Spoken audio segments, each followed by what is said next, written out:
She has 7 figures in the bank. She can afford almost anything in the grocery store.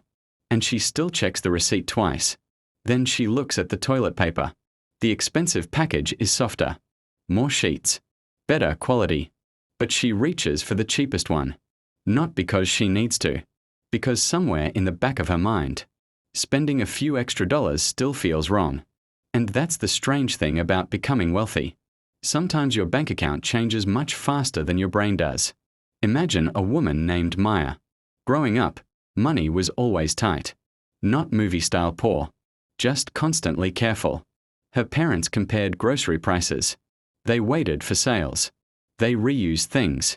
A broken appliance wasn't immediately replaced. A surprise bill could change the entire month. And Maya learned those lessons before she was old enough to understand them. Don't waste food. Turn off the lights. Don't buy something unless you need it. Always check the price. Always keep something saved. Those habits helped her. Eventually, Maya built a career, invested consistently, and became financially successful. Years later, she had a net worth of more than $1 million. Her financial life had completely changed. But her instincts hadn't caught up. She would walk into a grocery store and still compare every price. She'd hesitate before buying something slightly more expensive. Sometimes she'd leave a perfectly good item behind because it felt too expensive. And here's where this gets interesting. Her problem wasn't that she didn't understand money. She understood money extremely well. Her problem was that her brain had been trained for a world where money could disappear. Psychologists sometimes describe this as scarcity thinking. When resources feel limited, your brain becomes extremely focused on protecting what you have. That can be useful when you're actually struggling. But the brain doesn't always know when the emergency is over. So even after the financial situation improves, the old reactions can remain. Maya doesn't see a $5 difference at the grocery store as simply $5. Her brain remembers what $5 used to mean. $0.5 could have been part of a meal, part of a bill, part of the money needed to get through the week.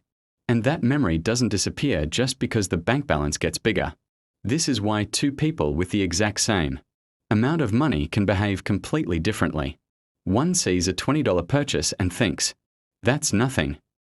Another sees the same purchase and thinks, do I really need this? Neither person is necessarily better with money.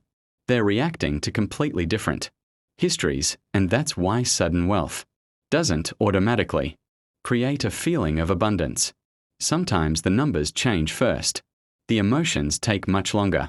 Maya might eventually buy the nicer toilet paper, but even then, she may still check the receipt. And honestly, that isn't necessarily a bad thing. Being careful with money can be a strength.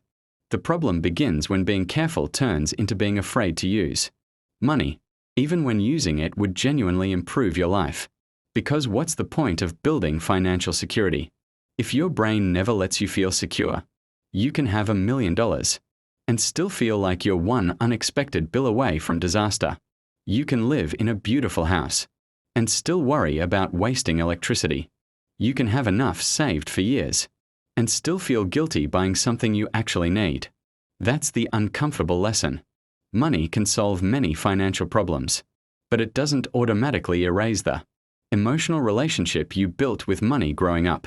Sometimes, the hardest part of becoming financially secure is learning that you're finally allowed to feel secure. And maybe that's why the cheapest toilet paper isn't really about toilet paper. It's about an old version of you, still trying to make sure there's enough. Because sometimes, getting richer means more than changing your bank balance. It means teaching your brain that the emergency is finally over.